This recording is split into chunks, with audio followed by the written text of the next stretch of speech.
गहरा समुद्र रहस्य से भरा है। यह धरती का सबसे बड़ा हैबिटेट है, फिर भी यह लार्जली अनएक्सप्लोर्ड है।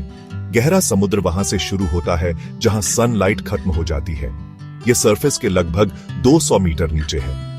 प्रेशर बहुत इमेंस है, अंधेरा पूरा है। इन हार्श कंडीशंस के बावजूद लाइफ थ्राइव करती है।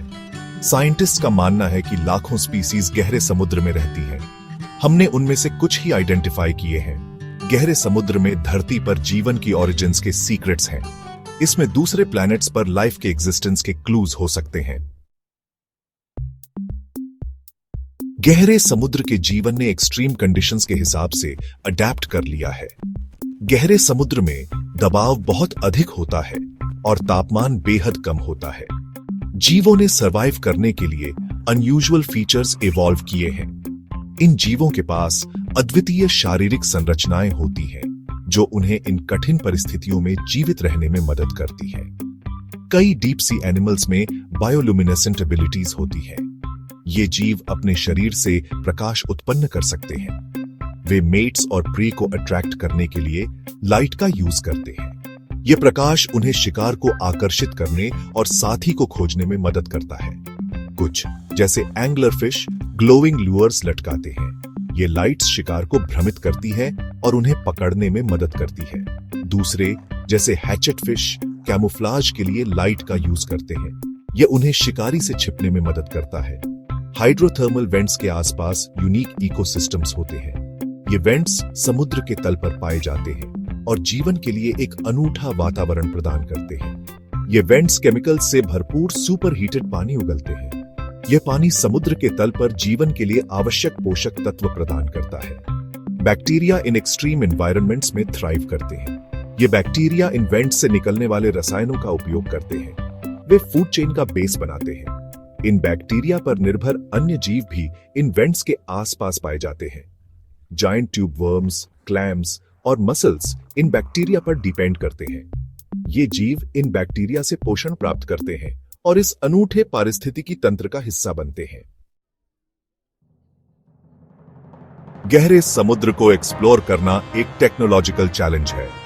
यह एक ऐसा क्षेत्र है जहां मानवता ने अभी तक बहुत कम कदम रखा है। साइंटिस्ट्स रिमोटली ऑपरेटेड व्हीकल्स या ROVs का यूज करते हैं। ये व्हीकल्स बिना किसी इंसानी इंटरवेंशन के ऑपरेट कर सकते हैं। ये अंडर वाटर रोबोट्स डेटा और सैंपल्स कलेक्ट करते हैं।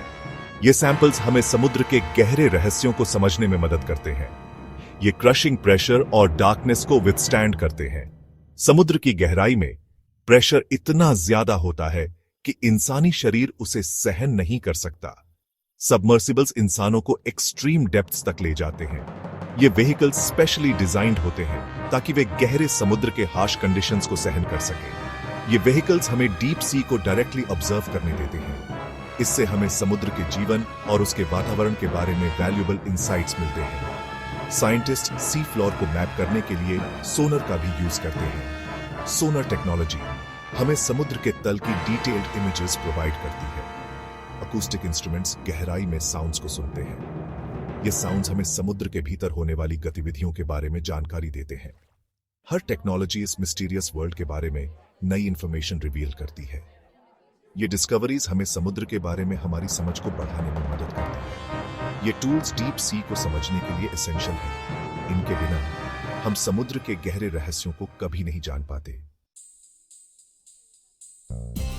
सेक्शन 4, गहराई के खजाने। गहरे समुद्र में वास्ट मिनरल रिसोर्सेज हैं। इनमें मैंगनीज, निकल और कोबाल्ट जैसे वैल्यूएबल मेटल्स शामिल हैं। इन मिनरल्स का यूज इलेक्ट्रॉनिक्स, बैटरीज और अदर टेक्नोलॉजीज में होता है। इन रिसोर्सेज की डिमांड आज रही है। इसने डीप सी माइनिंग में इंटरेस्ट पैदा किया है। सपोर्टर्स का कहना है कि deep sea mining global economy को बूस्ट कर सकता है। उनका कहना है कि यह ग्रीन एनर्जी ट्रांजिशन के लिए रिसोर्सेज प्रोवाइड कर सकता है।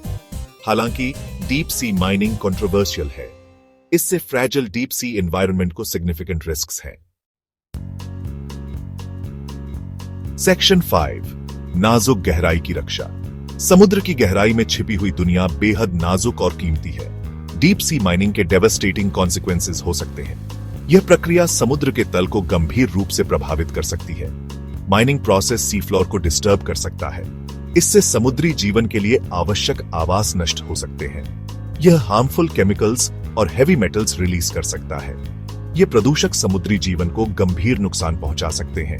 यह हैबिटेट्स डिस्ट्रॉय कर सकता है और मरीन लाइफ को किल कर सकता है। कोरल रीफ्स, जो समुद्री जीवन के लिए महत्वपूर्ण हैं, सबसे अधिक प्रभावित होते हैं। इंपैक्ट्स लॉन्ग लास्टिंग और इरिवर्सिबल हो सकते हैं। एक बार नुकसान हो जाने के बाद इसे ठीक करना लगभग असंभव हो सकता है। साइंटिस्ट्स, पॉलिसी मेकर्स और पब्लिक डीप सी माइनिंग के फ्यूचर पर डिबेट कर रहे हैं। यह एक जटिल मुद्दा है जिसमें कई पक्ष शामिल हैं। इन एक्टिविटीज को गवर्न करने के लिए इंटरनेशनल रेगुलेशंस की जरूरत है। केवल सख्त नियम ही समुद्री पारिस्थितिकी तंत्र की रक्षा कर सकते हैं। हमें इकोनॉमिक बेनिफिट्स और एनवायरमेंटल प्रोटेक्शन के बीच बैलेंस बनाना होगा। यह संतुलन ही हमारे भविष्य को सुरक्षित कर सकता है। डीप सी का फेट अधर में लटका हुआ है। हमें इसे बचाने के लिए तुरंत कदम उठाने होंगे। हमें कॉशन और रिस्पॉन्सिबिलिटी के साथ आगे बढ़ना चाहिए। केवल तभी हम इस नाजुक पारिस्थितिकी तंत्र की रक्षा कर सकते हैं।